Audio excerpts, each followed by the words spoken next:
Europe 1, le grand direct des médias.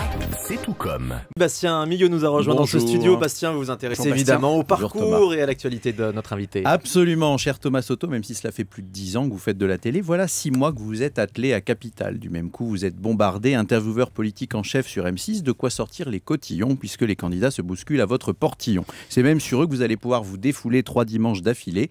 Élection oblige, zone interdite a temporairement capitulé et Capital s'est étalé.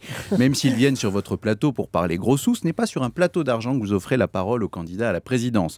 Vous vous êtes ainsi affirmé comme un contradicteur hors pair face à la fille de Jean-Marie Le Pen. Devant vos questions précises, elle a même été forcée de détailler son programme économique de front en comble. En tout cas, l'audimat a bondi ce soir-là en recevant cette supportrice déclarée de la peine capitale. Les audiences de Capital n'ont pas été à la peine. Il faut dire que cette émission a parcouru du chemin depuis sa création en 93. À l'époque, on se faisait expliquer le principe des plus-values par un animateur des plus velus, Emmanuel Chin. Mais l'émission...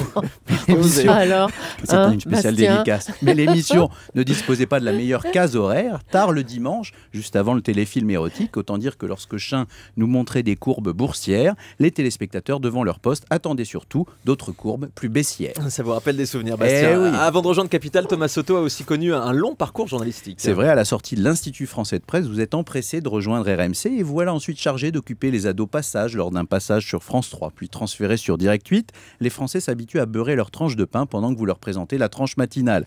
Associé au lancement de BFM TV, vous animez les week-ends tout en continuant le reportage qui vous amène notamment à prendre la route de Beyrouth. Aux commandes de l'émission Le QG de l'info, vous vous faites aussi remarquer pour votre élégance. On vous aurait assez bien imaginé passant du QG aux pages de GQ. Désormais, après 2 changements de présentateur à la tête de l'émission, voilà, c'est pour nos auditeurs fidèles. Désormais, après 2 changements de présentateur à la tête de l'émission, on espère bien que Capital ne sera pas décapité de sitôt. Mais à vrai dire, on n'a pas trop de crainte sur le sujet, tant le professionnalisme de Thomas saute aux yeux. Oh, joli, Bastien Millot. il est trop gentil, c'est suspect. Ça cache quelque chose. Dans ces cas-là, il faut se méfier.